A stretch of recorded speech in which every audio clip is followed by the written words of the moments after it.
So healers, coaches, spiritual people have been saying this for centuries, that if we do not heal our inner child wounds, if we do not do the shadow work, if we do not live a life which is true to our authentic self, our authentic expression of joy and creativity, the result is going to be mental and physical health issues. And neurodiversity is that reflection of loss of inner joy and inner happiness. It is that physiological reflection of disconnection of mind from its own self because of the accumulation of survival fears and old limiting beliefs into us. And I have done the inner work, and inner work helps profound changes to neurodiversity. And people who say that it is about your diet or it is about nutrition and environment, yes, that is correct. So you need to have a good balanced diet always. So that is, there is no exception to this rule. But what is the missing factor is what you are doing to get your energetic alignment back, to release all that stored accumulated trauma that is coming to you from genetics. It is causing dysregulation in your nervous system, and you are carrying that imprints of that stored trauma, which means your brain is adapted to this severe fight or flight response. And I have experienced the shift upon my own self, that how the inner work, how regulating my nervous system into the parasympathetic state slowly, gradually, persistently for about a year now, and I am able to see huge inner transformation. So if you are a neurodiverse person and you believe that your life is going to be like this, the procrastination, the social anxiety, that constant overwhelm, that constant task paralysis, executive function disorder, if you think that you are going to live with these issues for the rest of your life, the forgetfulness, the memory loss, the disintegration with your own self, then you are not really understanding the power within you. Then you are not really ready to understand the magic that you hold within yourself.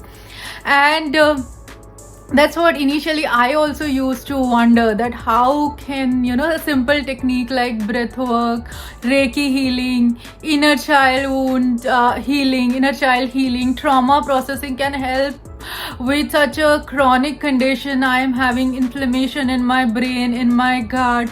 I'm having so many issues with with brain fog, memory processing, reading comprehension, so many issues. And all those issues starts vanishing one after the another. The binge eating I was able to control, and that was huge for me, that I am not binge eating without feeling that craving, and I'm still able to do the task that I wanted to do. Even though I would still say that I'm not 100% energetically aligned yet, but I know now that the way is through me, the way is within me. This inner transformation is really powerful, and everyone, a neurodiverse person, has to start doing all this. And it's just not about that practicing of breath work. Yes, that gives us the energetic alignment. The other factor is understand the trauma in your parents.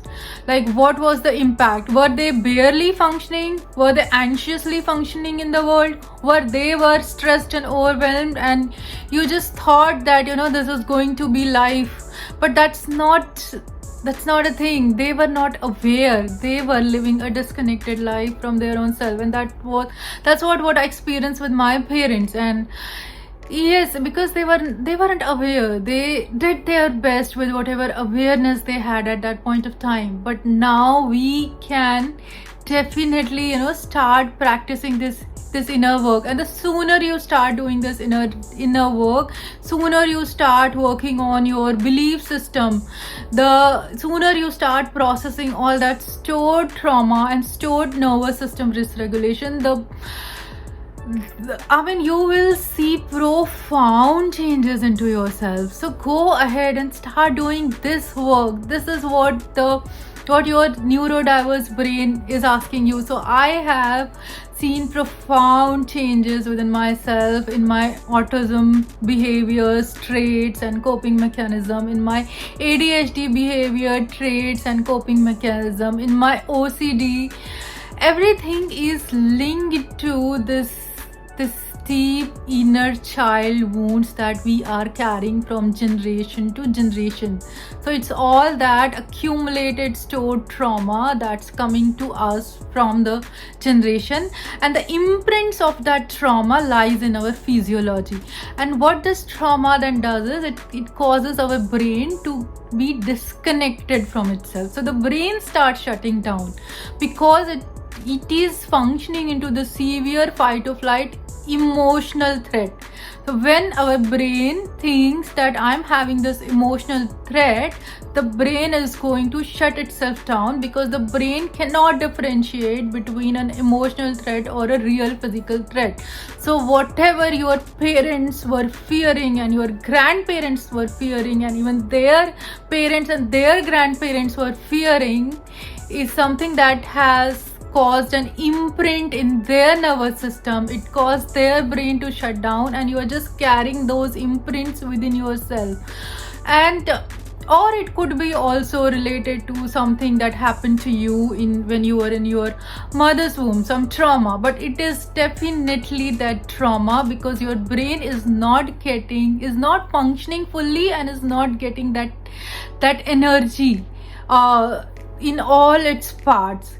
And it is scientifically proven, and I'm going to release this program where I'm going to talk everything step by step, how your trauma is the reason for your neurodiversity. And until you do not work on that root cause, there is whatever medication you take, whatever therapies you take, whatever strategies you learn to manage, you may be start doing something that you love. Yes, that's good, but what are you doing about your brain's disconnection? Unless the brain feels absolutely safe within itself, it's not going to activate the parasympathetic state. And parasympathetic state is the state of our happiness, the joy, the inner peace. The inner happiness hormones start flowing naturally in this state, where the brain feels ready and it starts going into this thriving mode, and it starts activating all those neuro pathways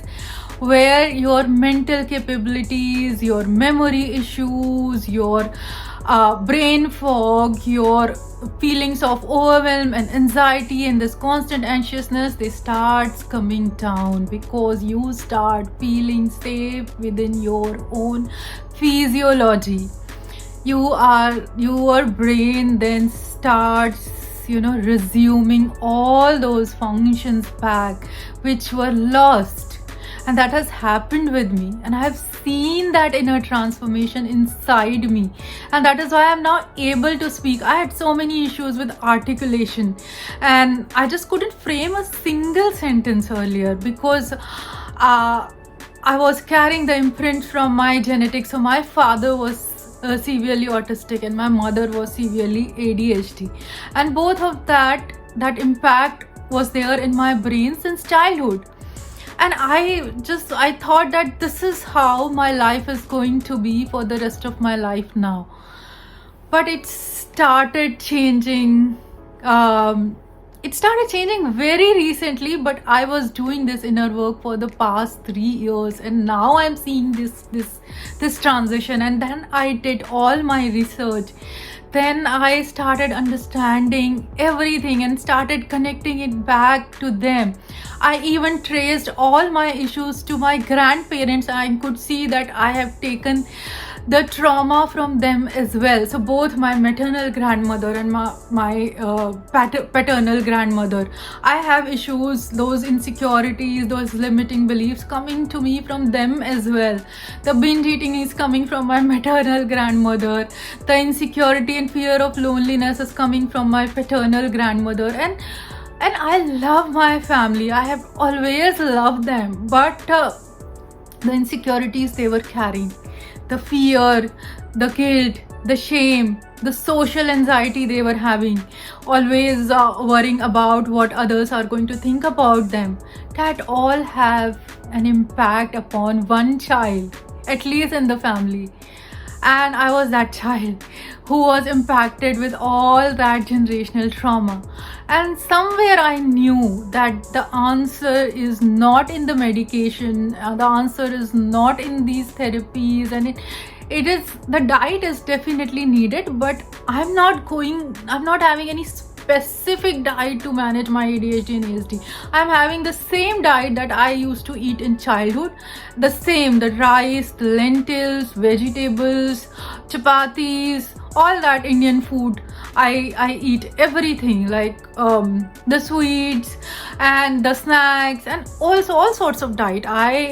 I've not restricted myself. Only the energetic alignment over a consistent period of time, it starts regulating our nervous system, and then the parasympathetic state slowly and gradually starts getting activated, and then you start seeing that all the fight or flight adaptations of the brain, they start slowing down, and you start feeling this deep calmness and deep connection within your physiology, and that starts reflecting in our body as well. So all that, gut health issues, they start going away. Your stress starts releasing, but it is a very deep inner work. It needs commitment, it needs persistence, it needs, for you to stay strong and committed towards your own healing journey. I have not seen the shifts right away. It happened very slowly. It keeps building up slowly and gradually, and it is not easy, because I have cried myself a lot of time, because I wasn't really seeing all the shift. And the transition happens slowly and gradually. Your brain, when it starts feeling safe within itself, your body and your mind has this intelligence. Our body and mind are like so intelligent. They just need to have in the right state, in the right environment, in the right